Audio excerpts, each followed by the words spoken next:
อยู่ที่ไหนเฮาค่ะใครเชิญชวนพี่น้องเขามาตรงหนึ่งจอมเฮานะคะเนาะตีไล่เฮ็ดถือให้ป้อไล่สู้ให้ป้อไล่ของตอนเล็กๆน้อยๆจากซ้อนนะคะเนาะเพราะนั้นแล้วก็1กดไลค์กดแชร์อันที่วิดีโอที่จึงเฮาแล้วก็2ก็กดติดตามกด follow ค่ะเนาะว่า Facebook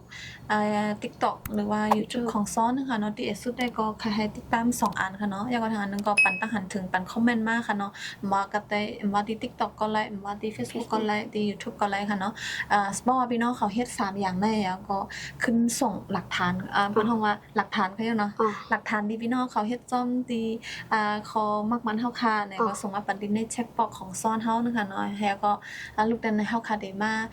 าเลิก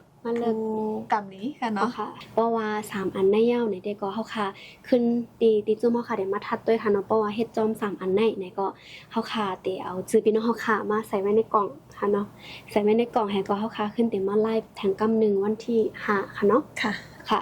ก็ป้อวันที่5มาได้ก็เฮาได้เอาอันที่ผู้อันที่เฮ็ดจอมหนังตาม3ข้อนี้เฮาลังมาไกลก็มาใส่ในกล่องให้ก็เฮาสิจกออกมา3กล่องค่ะเนาะ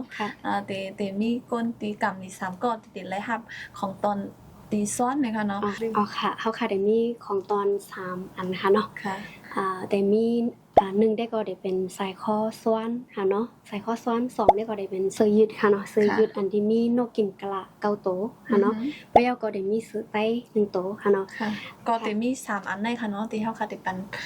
ที่เฮาค่ะได้ปันของตอนนะคะเนาะก็มุ่งมองว่าตีหันใจพี่น้องเขาติเลยใจสนใจก็ติมาเข้าโฮมจ้อมเฮาคาอยู่นะคะเนาะก็ใครพินหมอกจังได๋ค่ะ2ก็ทบกันแทง